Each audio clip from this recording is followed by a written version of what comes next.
ಬಲ್ಲಾಲ್ಸ್ ಕ್ಯಾಬೂಸಿಗೆ ನಿಮಗೆಲ್ಲ ಸ್ವಾಗತ. ನಾನು ನಿಮ್ಮ ಪ್ರೀತಿಯ ಅಶ್ವಿನಿ ಆರ್ ಶೆಟ್ಟಿ. ಇವತ್ತು ನಾವು ಚೈನೀಸ್ ನೂಡಲ್ಸ್ ಅನ್ನು ಹೇಗೆ ಮಾಡೋದು ನೋಡುವ. ಚಿಕನ್ ನೂಡಲ್ಸ್ ಮಕ್ಕಳಿಗೆ ಮನೆ ಮಂದಿಗೆ ಎಲ್ಲ ಇಷ್ಟ ಆಗ್ತದೆ. ಟೇಸ್ಟಿಂಗ್ ಪೌಡರ್ ಹಾಕದೆ ಸ್ಟ್ರೀಟ್ ಫುಡ್ ತರ ಟೇಸ್ಟ್ ಅನ್ನ ನಾವು ಮನೆಯಲ್ಲೇ ಹೇಗೆ ತಯಾರಿಸ್ಕೊಳ್ಬಹುದು ಅಂತ ಇವತ್ತು ನಾನು ನಿಮ್ಗೆ ತೋರಿಸ್ಕೊಡ್ತೇನೆ. ಈ ರೆಸಿಪಿ ಅಲ್ಲದೆ ವಿಡಿಯೋ ಇಷ್ಟ ಆದ್ರೆ ಈ ವಿಡಿಯೋಕ್ಕೊಂದು ಲೈಕ್ ಕೊಡ್ಲಿಕ್ಕೆ ಮರಿಬೇಡಿ ಫ್ರೆಂಡ್ಸ್. ಬಲ್ಲಾಲ್ಸ್ ಕ್ಯಾಬೂಸ್ ಅನ್ನ ಫಸ್ಟ್ ಟೈಮ್ ನೋಡ್ತಾ ಇರುವವರಾದ್ರೆ ಸಬ್ಸ್ಕ್ರೈಬ್ ಮಾಡ್ಕೊಳ್ಳಿ. ಸೈಡ್ ಅಲ್ಲಿ ಇರುವ ಬೆಲ್ ಐಕನ್ ಅನ್ನ ಪ್ರೆಸ್ ಮಾಡ್ಲಿಕ್ಕೆ ಮರಿಬೇಡಿ ಫ್ರೆಂಡ್ಸ್. ಚಿಕನ್ ನೂಡಲ್ಸ್ ಮಾಡಲಿಕ್ಕೆ ಮೊದಲಿಗೆ ಒಂದು ಪಾತ್ರದಲ್ಲಿ 5 ಗ್ಲಾಸ್ನಷ್ಟು ನೀರನ್ನು ಹಾಕಿ ಕುದಿಲಿಕ್ಕಿಟ್ಟಿದ್ದೇನೆ. ಅರ್ಧ ಟೇಬಲ್ ಸ್ಪೂನ್ನಷ್ಟು ಉಪ್ಪು, 1 ಟೇಬಲ್ ಸ್ಪೂನ್ನಷ್ಟು ಎಣ್ಣೆ, ಯಾವುದೇ ಎಣ್ಣೆ ಆಗ್ತದೆ, ಎನಿ ವೆಜಿಟೇಬಲ್ ಆಯಿಲ್, ಸ್ವಲ್ಪ ಕುದಿಲಿಕ್ಕೆ ಬಿಡುವ. ಇದು ನೋಡಿ ಚೈನೀಸ್ ವರ್ಮಿಸೆಲ್ಲಿ ಅಂತ ಪ್ಯಾಕೆಟಲ್ಲಿ ಸಿಗ್ತದೆ. ನಾನು ಇದರಲ್ಲಿ 1/4 kg ಆ್ಯಡ್ ಮಾಡ್ತಾ ಇದ್ದೇನೆ. ನಿಮಗೆ ಎಷ್ಟು ಬೇಕೋ ಅಷ್ಟನ್ನು ಹಾಕಿಕೊಳ್ಳಿ. ಇದು 3 ಜನರಿಗೆ ಸರ್ವ್ ಮಾಡಲಿಕ್ಕೆ ಸಾಕಾಗ್ತದೆ. ಎಸ್, ಮೀಡಿಯಮ್ ಫ್ಲೇಮಲ್ಲಿ 5 ಮಿನಿಟ್ಸ್ ಬೇಯಿಸಿದ ನಂತರ ಕರೆಕ್ಟಾಗಿ ಬೆಂದಿದೆ.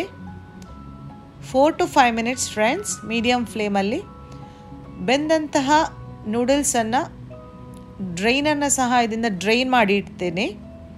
ಈಗ ದಪ್ಪ ತಳದ ಬಿಸಿಯಾದ ಪ್ಯಾನಿಗೆ ಎಣ್ಣೆಯನ್ನು ಹಾಕಿ ಅದಕ್ಕೆ ಉದ್ದಕ್ಕೆ ಹೆಚ್ಚಿಟ್ಟಂತಹ ಈರುಳ್ಳಿ,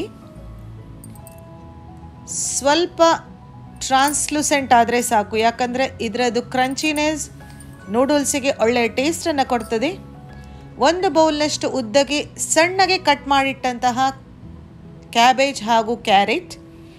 ಫ್ರೆಂಡ್ಸ್, ಕ್ಯಾಪ್ಸಿಕಮ್ ಇಷ್ಟ ಆಗ್ತದೆ ಹೇಳುವವರು ಕ್ಯಾಪ್ಸಿಕಮ್ಮನ್ನು ಹಾಕ್ಕೊಳ್ಬಹುದು.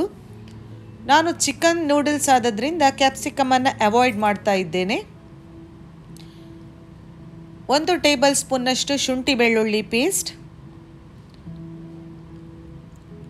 ಕಾಯಿ ಮೆಣಸನ್ನು ಹಾಕ್ತಾ ಇಲ್ಲ ನಾನು.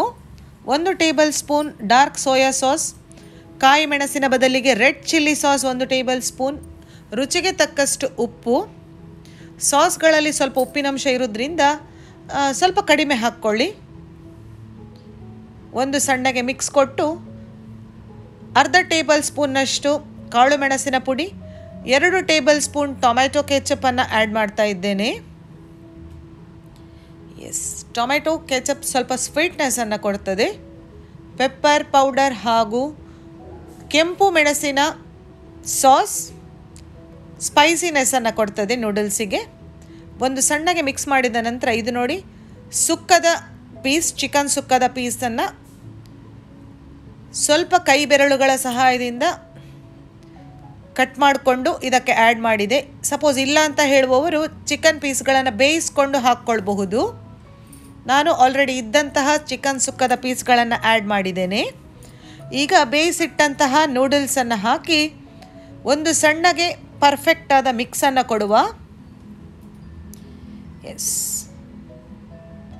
ಫ್ರೆಂಡ್ಸ್, ತುಂಬ ಈಸಿಯಾಗಿ ಕಡಿಮೆ ಇಂಗ್ರೀಡಿಯೆಂಟ್ಸ್ಗಳಿಂದ ಸ್ಟ್ರೀಟ್ ಸ್ಟೈಲ್ ಥರ ಸ್ಪೈಸಿ ಆ್ಯಂಡ್ ಟೇಸ್ಟಿ ಚಿಕನ್ ನೂಡಲ್ಸನ್ನು ಮನೆಯಲ್ಲೇ ರೆಡಿ ಮಾಡ್ಕೊಳ್ಳಿ.